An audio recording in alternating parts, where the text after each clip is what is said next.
ومن لم يستطع منكم طولا أن ينكح المحصنات المؤمنات فمما ملكت أيمانكم من فتياتكم المؤمنات والله أعلم بإيمانكم بعضكم من بعض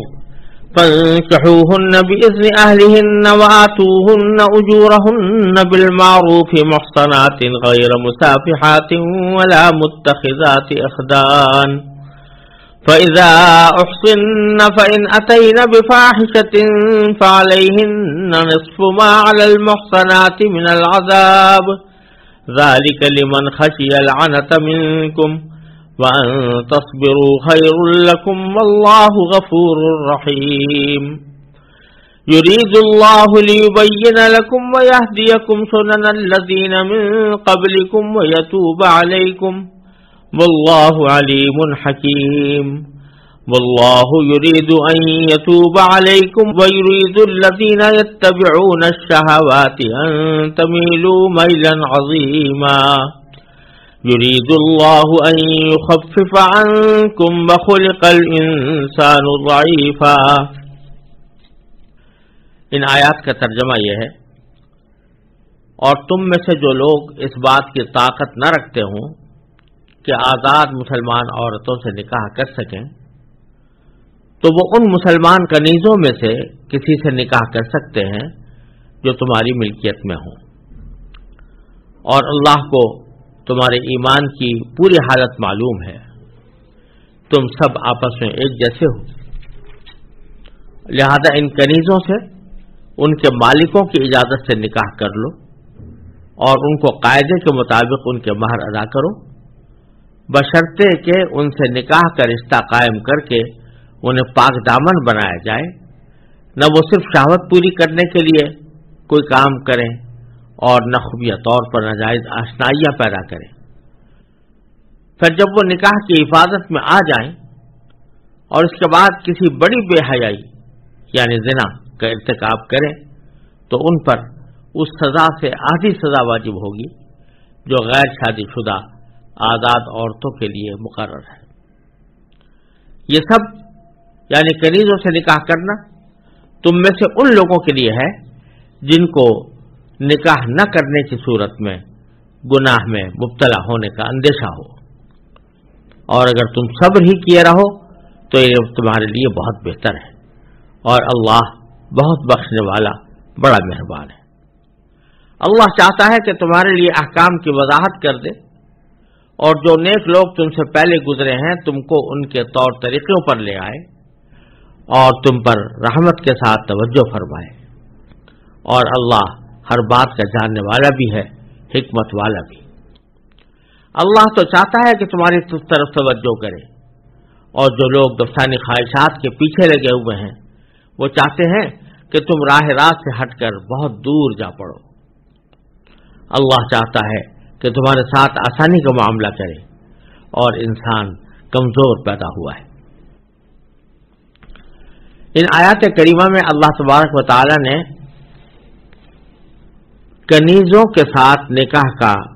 حکم بیان فرمایا ہے. پچھلی آیات میں آزاد خواتین سے نکاح کا ذکر تھا، اور ان آیات میں کنیزوں باندیوں کے ساتھ نکاح کا ذکر ہے. یہاں یہ سمجھ لینا چاہیے کہ یہ اس وقت کی بات ہے جب کہ کنیزیں اور غلام معاشرے کے اندر بہت کثرت سے موجود تھے، اور شرعی طور پر ان کو کنیز اور غلام تسلیم کیا گیا تھا. عام طور سے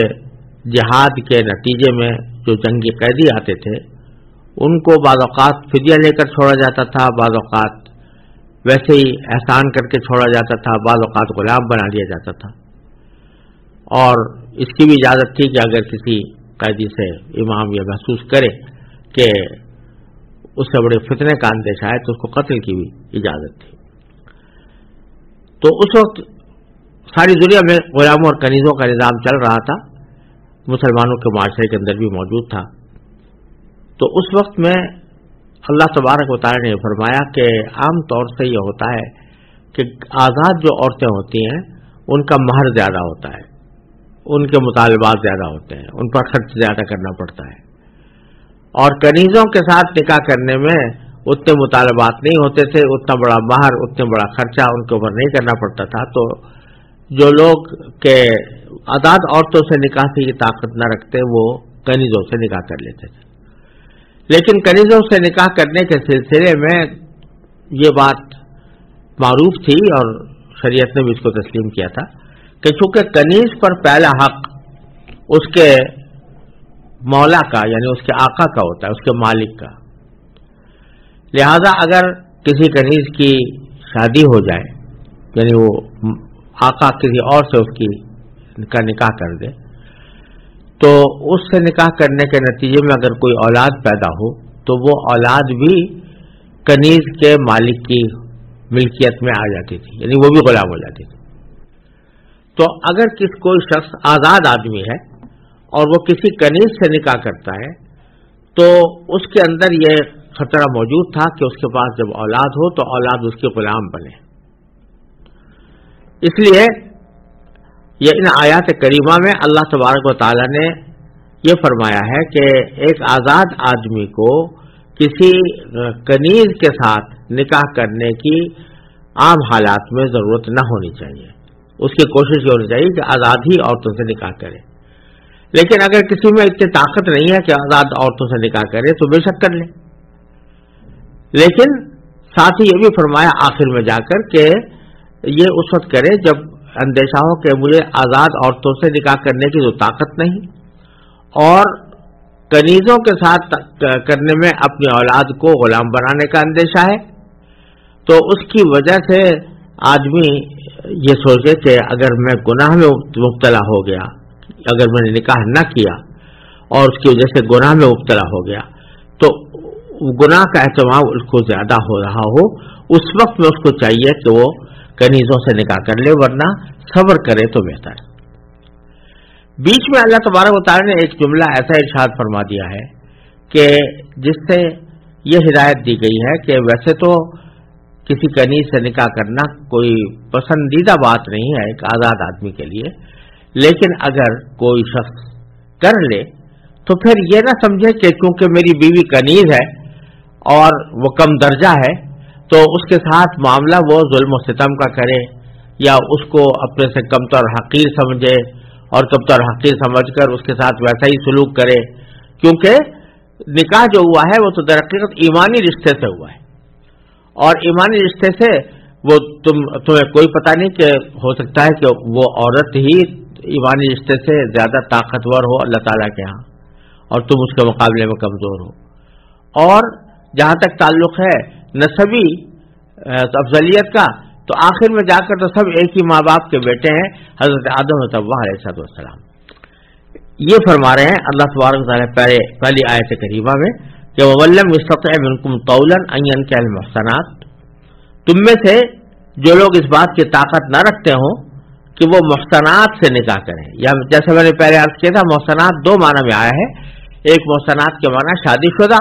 اور ایک محسنات کے معنی آزاد عورتیں. یہاں آزاد عورتوں کے معنی میں ہے کہ جب تمہیں اس بات کی طاقت نہ ہو کہ تم آزاد عورتوں سے نکاح کر سکو فَمِمَّا مَلَكَتْ أَيْمَانُكُمْ مِنْ فَتَيَاتِكُمُ الْمُؤْمِنَاتِ، تو تم میں سے ایسے لوگوں کے لیے جائز ہے کہ وہ نکاح کر لیں ایسی باندیوں سے جو مومن ہوں، مسلمان ہوں. اور وہی بات کہ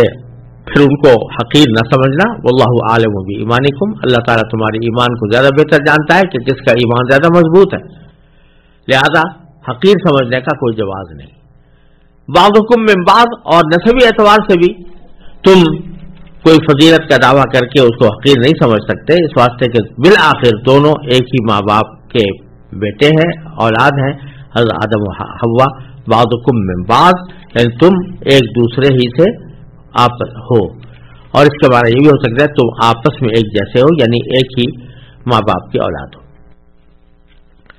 اب آگے پھر فرماتے ہیں فَانكِحُوهُنَّ بِإِذْنِ أَهْلِهِنَّ، ان بادیوں سے نکاح کر لو ان کے آقاؤں کی اجازت سے. وَآتُوهُنَّ أُجُورَهُنَّ بِالْمَعْرُوفِ، اور ان کو قاعدے کے مطابق ان کے مہر ادا کرو. محصنات غیر مصافحات ولا متخذات اخدان، یہاں پھر وہی تین شرطیں بیان فرمائی ہیں بشرطے کہ تم ان سے نکاح کا رشتہ قائم کر کے انہیں پاک دامن بنانے والے ہو. یعنی مقصود جو ہے وہ ان کی عفت بھی ہو اور ان کی پاک دامنی اور اپنی پاک دامنی، ان کو حفاظت اور ان کی حفاظت، اپنی گناہ سے حفاظت. غیر مصافحات، ایسا نہ ہو کہ وہ شہوت پوری کرنے کے لیے کوئی ناجائز کام کر رہی ہوں.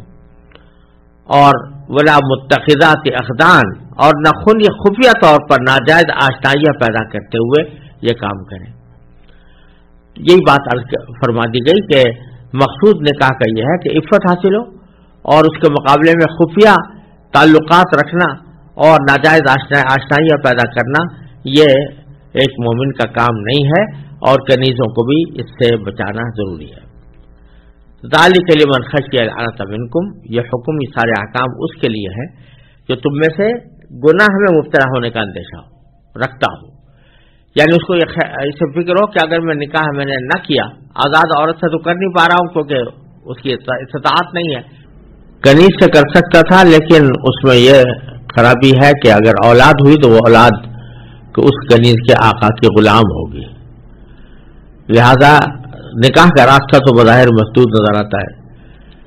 اب اندیشہ اس بات کا ہے کہ جب نکاح کا راستہ مسدود ہو گیا تو میں کسی گناہ میں مبتلا ہو کر اپنی ضرورت پوری کروں. ایسے موقع پر اللہ تعالیٰ فرماتے ہیں کہ جب گناہ کا اندیشہ ہو تو پھر یہ جو دوسری بات ہے، یعنی اپنی اولاد کو غلام بنا دینا، یہ کوئی ایسی بات نہیں ہے کہ جس کی وجہ سے آدمی گناہ میں مبتلا ہو. لہذا اس صورت میں تم باندیوں سے نکاح کر لو اور اس بات کی فکر نہ کرو کہ اولاد غلام ہوگی، کہ اولاد اگر غلام بھی ہو گئی اور غلام کے احکام بھی شریعت میں بھائیوں جیسے ہوتے ہیں، اس واسطے اس سے نہ ڈرو اور اپنے گناہ سے اپنے آپ کو بچا کر نکاح کا راستہ اختیار کر لو.